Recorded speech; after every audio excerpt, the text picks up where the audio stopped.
that number.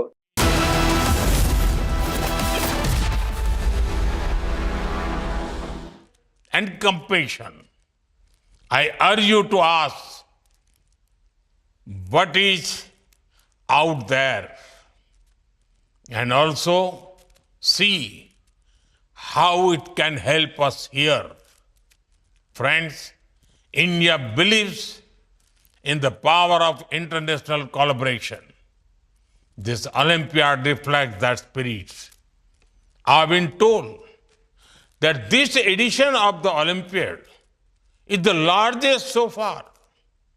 I thank the Homi Bhabha Center for Science Education and Tata Institute of Fundamental Research for making this event possible.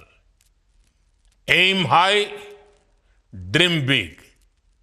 And remember, in India, we believe that the sky is not the limit. It is just the beginning. Thank you.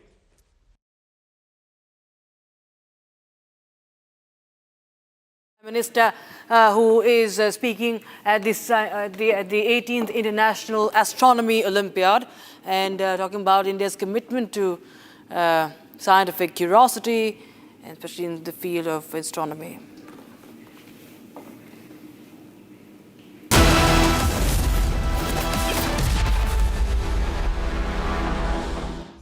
Warm welcome, you are watching 6 Stories at 6 and I am Rakshita Mishra with you. We start with our top story today. In a major push for justice after 35 years, the State Investigation Agency has carried out raids at least 8 locations across Srinagar in connection with the 1990 killing of Kashmiri Pandit nurse Sarla Bhatt, who had defied the terrorists who had asked her to quit her job, pushed her to quit her job and leave the valley. She was abducted and shot dead by JKLF terrorists. Now, fresh evidence has now been recovered, bridging the investigators closer to identifying and prosecuting her killers. Yasin Malik's house has been searched by the SIA in connection with the brutal murder. And in fact, we have more and more updates coming in. There has been some evidence that has been recovered in these raids. Yes, there has been a 35-year-long delay. This has been reopened after 35 long years. But there has been investigation that is now picked up. There have been some evidences and they are going to be re-examined. Some witness testimonies are also going to be re-examined. And we have a bite of reactions coming in on that. Listen in. सरला भट्ट आप नहीं चाहते कश्मीरी पंडितों की दास्तान कहीं सुनाई जाए, आप नहीं चाहते वो आइडेंटिफाई हो एज विक्टिम्स। सरला भट्ट मेडिकल स्टाफ थी। 90 के दशक में उसको उसके इंस्टीट्यूट से अगवा करके गैंग रेप किया गया और सड़क के किनारे रखा गया। All right, viewers, so we have my colleague Zina joining us live on the broadcast. Zina, of course, justice has been delayed in the case for the longest time. But yes, there has been some evidence, we understand, that has been uncovered, that has been discovered. There will be some re-examination done. What more are you picking up? See, Rakshita, this is a 35-year-old case, first of all, when the FIR was registered in 1990. And since then, there has been no headway. But finally, now an SIA, which is a state investigating agency, has picked up this case for the investigations. And the first raid today was carried by the agency in the heart of Srinagar. The house that was scanned was JKLF, the banned outfit chief, Yasin Malik, who is lodged in Tihar jail and facing certain charges. He was the face of insurgency in Kashmir itself, and his group was involved in this abduction and the killing. As far as Sarla Bhatt is concerned, she was a nurse working at the Sher-e-Kashmir Institute of Medical Sciences then, and she was labelled as a police informant. And she was killed.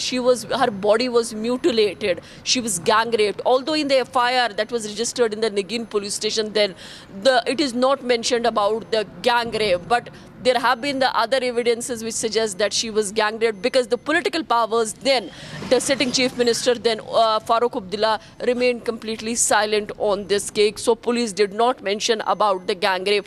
But as per the evidences, the eyewitnesses, she was gang raped. Her body was mutilated. She was abducted for around 4 to 5 days. She was picked up from the Haba Khatun hostel of the Sher-e-Kashmir Institute of Medical Sciences. And since then, the family's been looking for justice from pillar to post. And this is also giving a hope to those Kashmiri Pandits whose cases are lying in the cupboards. And Yes. they too want to see that their cases are investigated. So it is given a hope to the Kashmiri Pandits. Because when we talk about the rehabilitation of Kashmiri Pandits, there have been the unequal, there has been a one demand that the cases should be reinvestigated, that the commission should be set up to investigate these cases so that the justice is delivered. Because this is not only a one case. There have been the cases like Tikalal Taplu, advocate, the former Justice Neelkant Gunju, Right. or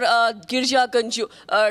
They all were the ones who had to leave the valley because a kind of fear was created by the JKLF and the other peoples then, because there was a slogan that had come in those days that either you face death or you leave the valley. So with the result, thousands of lakhs of Kashmiri Pandits had to leave the valley, and they got their settlement in the Jagti camp, where they suffered immensely. That has caught the attention of the world powers. They were given certain packages, employment and other things. Right. But many of them, most of them could not return to the valley because of these groups like Hizbul Mujahideen, which was a homegrown terror outfit, Right. or the JKLF, though now they claiming that they were the separatists working on the non-violence. But there had been multiple evidences where the JKLF was involved in the targeted killings, because the notes, the diaries, the ledgers that have been found by the investigating agency today, that definitely is connecting the links that they had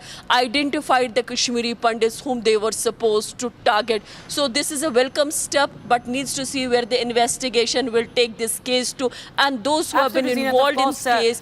Justice has been delayed long time, but this is, of course, very important that this investigation gets picked up, and more such cases regarding the targeting of Kashmiri Pandits should be now brought to justice. Thank you so much, Zina, for joining us with those latest details. We were shifting our focus to how Asim Munir's second visit in 2 months to United States is being received from United States itself. Now, a former Pentagon analyst, a former Pentagon official, Michael Rubin, has delivered a scathing assessment of Pakistan's recent nuclear rhetoric, the threat issued from American soil, and he described Pakistan is behaving like a rogue state following the threatening comments made by failed Marshal Asim Munir on American soil. Now, the ex-Pentagon official has called Munir an Osama bin Laden in a suit. And this, of course, has been coming in after he made those remarks at a black tie event. And he had threatened to take down half the world with him. So this is a former Pentagon official. He also said that America should in fact declare him as person non grata as well. Listen in to Rubin. Pakistan is acting as a rogue state. Pakistan is basically, actually 1, 2, 3, let me start over. Pakistan's threats on American soil are completely unacceptable. Pakistan is raising questions in many people's minds about whether it can fulfill the responsibilities of being a state, or whether the time has come for it to end. In many ways, Pakistan's rhetoric, the field marshal's rhetoric, is reminiscent of what we've heard from the Islamic State and from Osama bin Laden. This should not stand.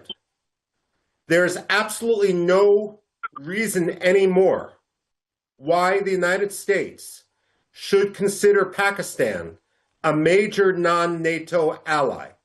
In fact, Pakistan may become the first major non-NATO ally to become listed as a state sponsor of terrorism on the same day. Pakistan should not be anymore a member of U.S. Central Command. The fact that U.S. generals did not walk out of any meeting with Asim Munir should be cause for resignation. Asim Munir should be persona non grata in the United States and should never again get an American visa, nor should any Pakistani official until Pakistan explains itself and apologizes. And we have defense expert Major Samar Paltu joining us on the broadcast. Thanks so much, Major Tur, for joining us on Republic TV. And, these are really, really strong words that are finding resonance across India, of course, and many other places, many other people who, of course, stand against terrorism. But it seems that it all rings hollow in the White House, at least, because, this is the person who's the mastermind of Pahalgam terror attack. This is a terrorist state that he's heading right now. He's the de facto leader of a terrorist state like Pakistan. And this ex-Pentagon official is calling for his visa to be cancelled, that he never gets to, step on American soil, especially after the kind of comments that he has made in America. See, Rakshita, firstly, I would like to make it very clear that this is a tit-for-tat move.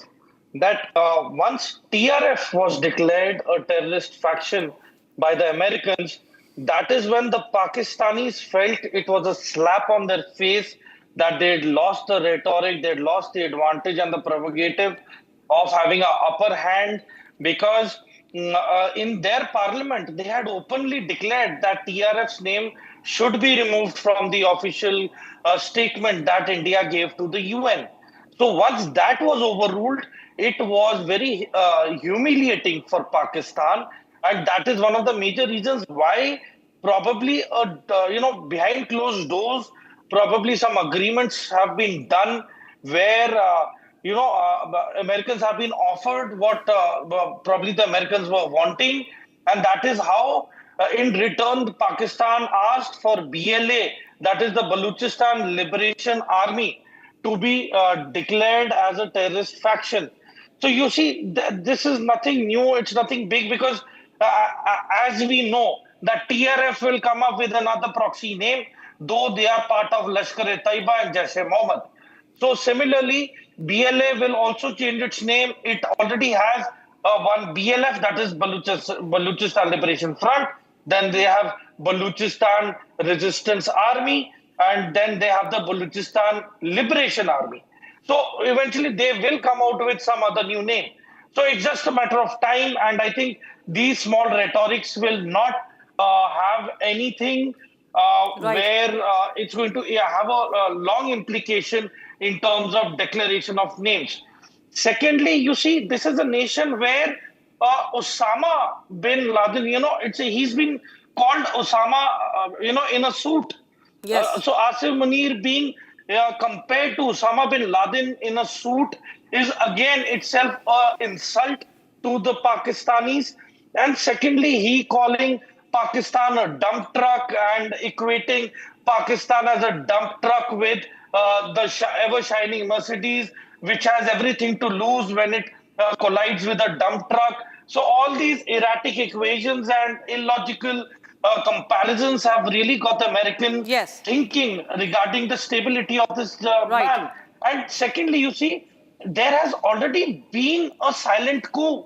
It is just that it is a matter of time that, it comes as a caption, as breaking headlines. But a month back, a coup has already been taken place. That is one of the major reasons why Asim Munir, who is being equated as Osama bin Laden in a suit, is there in US. Otherwise, why would a military general go meet the head of the most powerful country in the world twice in a time span of 2 months?